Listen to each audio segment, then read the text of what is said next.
የአቦል ዜና ቤተሰቦች ዛሬም ለእናንተ ይሆናሉ ያልናቸው መረጃዎች ይዘን ቀርበናል። በቅድሚያም ርዕሶቹን እናስደምጣቸዋለን። የኮንዶሚኒየም ተመዝጋቢዎች ድምጻቸውን ማሰማት እንደሚቀጥሉ አስታወቁም። የማስተር አብነት ሕክምና የመጀመሪያ ዙር በሰላም መጠናቀቁ ተገለጸ። አርበኛ እስክንድር ነጋ በአዲሱ የአማራ ፋኖ አወቃቀር የተሰጠውን ስልጣን እንደማይቀበል አስታወቀ። ኮሎኔል ደመቀ ዘውዱ ማስጠንቀቂያ ያዘለ መልእክት አስተላለፈ። ከግማሽ ሚሊዮን በላይ የጤና ባለሙያዎችን ተጠቃሚ የሚያደርግ አሰራር ሊጀመር ነው። እንዲሁም ሩሲያ በሰይጣን አምላኪዎች ላይ ስላስተላለፈችው አነጋጋሪ ውሳኔ እናስደምጣቸዋለን። አብራችሁን ቆዩ።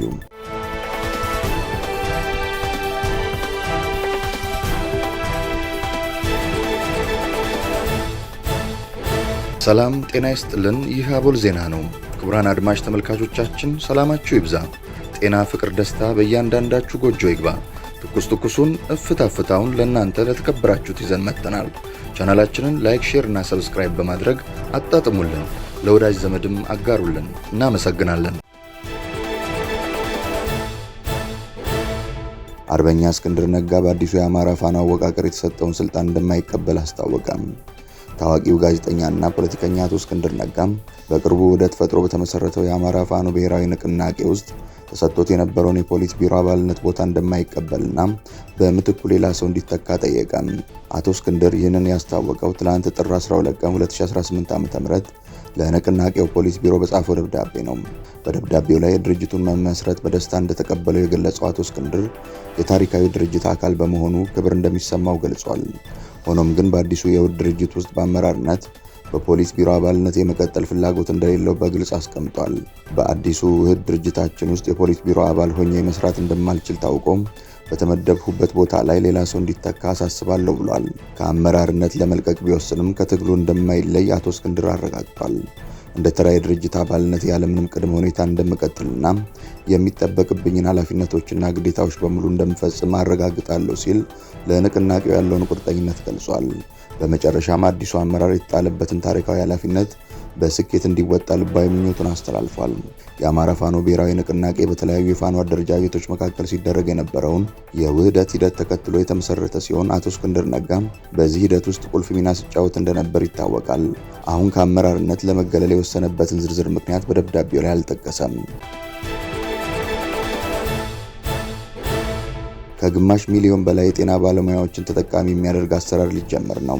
ከግማሽ ሚሊዮን በላይ የመንግስት የጤና ዘርፍ ባለሙያዎችንና ድጋፍ ሰጪ ሰራተኞችን ተጠቃሚ የሚያደርገው የማህበራዊ ጤና መድህን ስርዓት ሊጀመር መሆኑን የኢትዮጵያ የጤና መድህን አገልግሎት አስታወቀም። ስርዓቱ በተያዘው ጥር ወር 2018 ዓ.ም ተግባራዊ መሆን እንደሚጀምር የአገልግሎቱ የአባላት አስተዳደርና ሀብት አሰባሰብ መሪ ስራ አስፈጻሚ አቶ ጉደታ አበበ ተናግረዋል። ስርዓቱ በመደበኛው የኢኮኖሚ ክፍለ ጊዜ ተቀጥረው የሚሰሩ የመንግስት ሰራተኞችን፣ የጡረታ ባለመብቶችን እና የልማት ድርጅት ሰራተኞችን ማዕከል ያደረገ ነውም ብለዋል። ይህ የማህበራዊ ጤና መድህን ስርዓት በአጠቃላይ ከኢትዮጵያ ህዝብ 17 በመቶ የሚሆነውን የሚሸፍን እንደሆነም ተመላክቷል።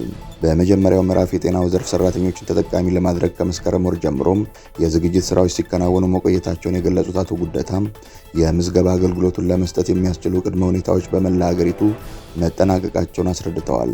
ስርዓቱ በጤና ባለሙያዎች ከተጀመረ በኋላም በቀጣይ ሁሉንም የሲቪል ሰርቪስ ሰራተኞችን ባካተተ መልኩ ተደራሽ እንደሚሆን በዘገባው ተገልጿል። የኮንዶሚኒየም ተመዝጋቢዎች ድምጻቸውን ማሰማት እንደሚቀጥሉ አስታወቁም። በኢትዮጵያ የነዋሪዎችን የቤት ተደራሽነት ለማሟላት ከ1997 ጀምሮ አዋጅ ቁጥር 37/1995 በጋራ ህንፃ ቤት ባለቤትነት መሰረት ተደንግጎ በተጀመረው የኮንዶሚኒየም ቤት ቁጠባ ፕሮግራም በመቶ ሺህ የሚቆጠሩ ሰዎች ተመዝግበው የቤት ቁጠባ እንደጀመሩ ዛሬም ድረስ እየቆጠቡ እንዳሉና እጣ ደርሷቸው የቤት ባለቤት የሆኑ እንዳሉም ይታወቃል። በ1997 ዓ.ም እና 2005 ዓ.ም የኮንዶሚኒየም ቤት ለማግኘት ለዓመታት መስፈርቱን አሟልተው በመመዝገብ ሲቆጥቡ የነበሩ ቆጣቢዎች ቤት የማግኘታቸው ነገር የውሃ ሽታ እንደሆነባቸውም ሲገልጹ ይስተዋላል። በ1997 ዓ.ም የ20/80 የኮንዶሚኒየም ባለ አንድ መኝታ ቤት ቁጠባ ተመዝጋቢ ሲሆኑ ለ21 ዓመታት ያህል ያለማቋረጥ እንደቆጠቡ፣ ነገር ግን አሁንም የቤት ዕጣ እንዳልደረሳቸው አንድ ተመዝጋቢ ነግረውናል። አክለውም በቤት ኪራይ ለዓመታት ተንከራትቻለሁ። ቤት በማግኘት ተስፋ ያለመሰልቸት ብቆጥብም ከኔ በኋላ የተመዘገቡ ሲደርሳቸው ታዝቤያለሁ። አሁንም ቢሆን ከየትም አምጥቼ በቆጠብኩት ገንዘብ መንግስት ቤቴን እንዲያስረክበኝ ስል ጠይቃለሁ ሲሉ ተናግረዋል። ስሟ እንዳይጠቀስ የጠየቀችን ተመዝጋቢ የ2005 የ40/60 ኮንዶሚኒየም ቤት ቆጣቢ ስትሆን ለ13 ዓመታት ያልቆጥባ እጣው እንዳልደረሳት ተናግራለች። የሶስት ልጆች እናት የሆነችው ይህች ሴት የቤት እጣው ደርሶኝ ቢሆን ኖሮ ለቤት ኪራይ የማወጣውን ወጪ ልጆቼን ጥሩ ቦታ አስተምርበት ነበር ስትል ምሬቷን ትገልጻለች። ይህ ጉዳይም በተመለከተ በ2005 20/80 እና 40/60 የኮንዶሚኒየም ተመዝጋቢዎች ኮሚቴ የሆነችው ወይዘሮ ሄለን ኤፍሬም ከሪፖርተር ጋር በነበራት ቆይታ እንደገለጸችው በምትሰራበት ኮሚቴ ውስጥ በማህበራዊ ድረገጽ የተመዘገቡ ከ4000 በላይ ቤት ተመዝጋቢዎች አሉ። በተደጋጋሚም ጥያቄያቸውን ይዘው የከተማ አስተዳደር፣ የቤቶች ልማት ቢሮና የቤቶች ልማት ኮርፖሬሽን ተመላልሰዋል። ነገር ግን ሳይሰለቹ ቆጥቡ ከሚል ተስፋ የተለየ በተጨባጭ የሰጧቸው መፍትሄ እንደሌለ ገልጻለች። መንግስት የኮንዶሚኒየም ቤቶችን ለልማት ተነሺዎች እየሰጠ ለዓመታት የቆጠብነውን ነዋሪዎች የማይሰጥበትን ምክንያት ይግለጽልን ስትልም ትጠይቃለች። የሚመለከታቸው አካላት ጋር ሲሄዱም ሌሎች የቤት አማራጮች አሉን፣ ብራችሁን ከፍ አድርጋችሁ ቆጥቡ እንደሚባሉ ጭምር ገልጻለች። ቀድሞውንም ቢሆን የኮንዶሚኒየም ቤት ቁጠባ ፕሮግራም የመጣበት ዓላማ ዝቅተኛ ኢኮኖሚ ላይ የሚገኘውን ነዋሪዎች ለማገዝ በመሆኑ ጥያቄያቸው ምላሽ እስኪያገኝ ድምጻቸውን እንደሚያሰሙ አክላለች። ወይዘሮ ሄለን ከዕጣ አወጣጥ ስርዓቱ ጋርም በተያያዘም ፍትሐዊነቱ ላይ ጥርጣሬ እንዳላትም ገልጻለች። ይህንን ጉዳይ በተመለከተ በኢትዮጵያ ቤቶች ኮርፖሬሽን የኮርፖሬት ሰርቪስ ዘርፍ ምክትል ዋና ዳይሬክተር አቶ ስለሺ አጥናፌ ለሪፖርተር እንዳብራሩት ከ1997 ዓ.ም ጀምሮ ኮንዶሚኒየም ቤት ለማግኘት የቆጠቡ ተመዝጋቢዎች የ20/80 510,000፣ የ40/60 ተመዝጋቢዎች 90,000፣ በድምሩ 600,000 ተመዝጋቢዎች ሲሆኑ ከነዚህም ውስጥ ለ370,000 ተመዝጋቢዎች ቤት እንዳስረከቡ ተናግረዋል። ለቀሪዎቹ ተመዝጋቢዎችና ቆጣቢዎች ቤት ያላስረከቡበትን አስመልክቶ ላቀረብነው ጥያቄ ኮንዶሚኒየም ቤቱን በጊዜው ያላስረከቡበት አጋጥሟቸው በነበረ የብድር ጫና እንደሆነና ባለፉት 5 ዓመታት መስሪያ ቤታቸው 40 ቢሊዮን ብር የሚጠጋ ገንዘብ ዕዳ እንደከፈለ ገልጸዋል። ቀሪ 30 ቢሊዮን ብር ብድር እንደሚቀር መንግስት ከ2011 እስከ 2018 ዓ.ም ለቤቶች ልማት ኮርፖሬሽን 50 ቢሊዮን የሚጠጋ ገንዘብ እንደደጎመ ባለፉት 5 ዓመታትም 139,000 የሚሆኑ ያልተጠናቀቁ ቤቶችን አጠናቀው እንዳስረከቡ አክለዋል። አሁን ላይ ቤቶቹን አጠናቀው ለማስረከብ አበዳሪ ተቋማትን እየጠበቁ እንዳለና ብድሩ በተገኘ በአጭር ጊዜ ውስጥ ቤቶቹን እንደሚያስረክቡ መንግስት የቤት ተደራሽነትን ለማስፋት በትኩረት እየሰራ እንደሚገኝም አስታውቀዋል። ጥር 5 ቀን 2018 ዓ.ም የከተማና መሰረተ ልማት ሚኒስቴር በክረምት በጎ ፈቃድ አገልግሎት መርሃ ግብር ያስገነባቸውን ቤቶች በሚመርቅበት ወቅት የሚኒስትሯ ወይዘሮ ጫልቱ ሳኒ በኢትዮጵያ ሲተገበር የነበረው የጋራ መኖሪያ ቤቶች መርሃ ግብር ከታለመለት ዓላማ አንጻር ስህተት እንደነበር ማንሳታቸው ይታወሳል። ኮሎኔል ደመቀ ዘውዱ ማስጠንቀቂያ ያዘለ መልእክት አስተላለፉ። የህወሓትን መንገድ መከተል የበለጠ ጥፋት ያስከትላል ሲሉ ኮሎኔል ደመቀ ዘውዱ ተናገሩ። የጥምቀት በዓል በወልቃይት ዞን በተከዜ ወንዝ ዳርቻ ተከብሯል። በዚህ ክብረ በዓል ላይ ኮሎኔል ደመቀ ዘውዱ ተገኝተው ንግግር ያደረጉ ሲሆን ማሳሰቢያና ማስጠንቀቂያ ያዘለ መልእክቶችን አስተላልፈዋል።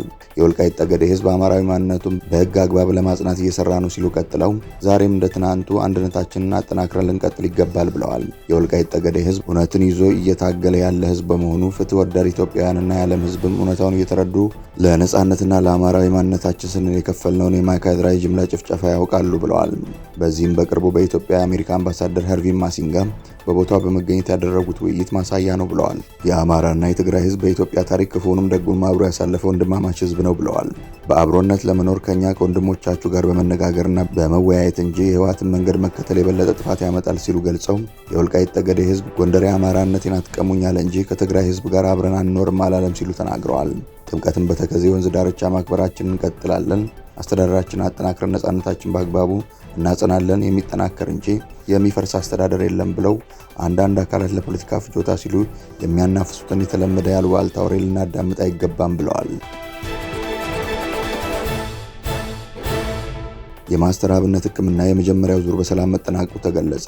የመጀመሪያው ዙር ሰርጀሪ ህክምና በሰላም ተጠናቋል ሲል ማስተር አብነት ከሀገረ ታይላንድ መልእክት አስተላልፏል። ለውድ ሀገሬ ልጆችና ለታላቅ የደግነት ልብ ባለቤቶች ትላንት በእኛ ሚዲያ በተለቀቀው የቪዲዮ መልእክት መሰረት ስትጸልዩልኝ ለነበራችሁ ሁሉ ከልብ አመሰግናለሁ ያለ ሲሆን አሁንም ባለሁበት ሆስፒታል ህክምናዬን እያደረግኩ መሆኔን ልገልጽ እወዳለሁ። ትናንት የነበረኝ የመጀመሪያው ዙር ሰርጀሪ በሰላም ተጠናቆ ወጥቻለሁ በማለት ለመላ ወዳጆቹ መልእክት አስፍሯል። አክሎም ህክምናዬ አሁንም ይቀጥላል። እንደ ወትሮ ሁሉ ጸሎታችሁ እንዳይለየኝ አሁንም አደራ እላለሁ። ስለ ድጋፋችሁና ወረት ለሌለበት ፍቅራችሁ ከልብ አመሰግናለሁ ብሏል። ሩሲያ የሰይጣን አምልኮን በአክራሪነት ፈርጃ አገደች። የሩሲያ ጠቅላይ ፍርድ ቤት የሰይጣን አምልኮንና ዓለም አቀፍ የሰይጣን አምላኪዎች ንቅናቄን በአክራሪነት በመፈረጅ በመላው ሀገሪቱ ማንኛውም አይነት እንቅስቃሴ እንዳያደርጉ ሙሉ በሙሉ ማገዱን አስታውቋል። በዳኛ ኦሌግ ኔፌዶቭ የተመራውን በዝግ ችሎት የተካሄደው የፍርድ ቤት ክርክር የሰይጣን አምልኮ መሪዎችንና ማናቸውንም መናፍስታዊ ስርዓቶች በሕግ የታገዱ መሆናቸውን አጽንቷል። ውሳኔውን ተከትሎ የሩሲያ አቃቢ ሕግ በሰጠው መግለጫ እርምጃው በመልካምና በክፉ መካከል ለዘመናት ለሚካሄደው ትግል የተገኘ የሕግ ድል ነው ብሎታል። ይህ ውሳኔ ከመተላለፉ በፊት ላለፈው አንድ ዓመት ያህል በመንግስት ባለስልጣናትና በሃይማኖት መሪዎች ዘንድ ሰፊ ቅስቀሳ ሲደረግ ቆይቷል። በተለይም የሩሲያ ኦርቶዶክስ ቤተክርስቲያን መሪ ፓትርያርክ ክሪል የሰይጣን አምልኮ ቡድኖች ወጣቶችን እየመለመሉ ነው በሚል መንግስት እርምጃ እንዲወስድ በይፋ አሳስበው ነበር። ዘገባዎች እንደሚያመለክቱት ይህ አዲስ እገዳ ከሰይጣን አምልኮ በተጨማሪ ሌሎች ማህበራዊ ጉዳዮችን ያጠቃልላል። በዘመቻው ወቅት የሚከተሉት አካላት ከሰይጣን አምልኮ ጋር ተያይዘው ሲፈረጁ ቆይተዋል። የኤልጂቢቲ ማህበረሰብ አባላት፣ ጽንስ ማስወረድን የሚደግፉ ወገኖች፣ ልጅ ላለመውለድ የሚሟገቱ ስብስቦች፣ በሌላ በኩል የሰብአዊ መብት ተሟጋችና የህግ ባለሙያዎች በውሳኔው ላይ ስጋታቸውን እየገለጹ ይገኛሉ። ዓለም አቀፍ የሰይጣን አምላኪዎች ንቅናቄ የሚባል አንድ ወጥ ድርጅት በሌለበት ሁኔታ እንዲህ አይነት ሰፊ እገዳ መጣሉ መንግስት ባህላዊ እሴቶችን ይቃረናሉ የሚላቸውን ግለሰቦችና ቡድኖች ለማጥቃት እንደ ሽፋን ሊጠቀምበት ይችላል የሚል ስጋት አሳድሯል። ይህን ውሳኔ ያስተላለፉት ዳኛ ኦሌግ ኔፌዶቭ በ2023 በተመሳሳይ መልኩ ዓለም አቀፍ የኤልጂቢቲ ንቅናቄን በአክራሪነት ፈርጀው ማገዳቸው የሚታወስ ነው። ክቡራን አድማጭ ተመልካቾቻችን ስለተከታተላችሁ እናመሰግናለን። የደወል ምልክቷን በመጫን አቦላችንን በትኩሱና በፍታው ሁልጊዜ እንዲደርሳችሁ አድርጉም። ለወዳጆቻችሁም በፍቅርና በቅንነት አጋሩ። ጡም ቡናችንን አቦል ግብዣችንን ይዘን ወደ በኋላ እንመለሳለን። በቸር ያቆየን።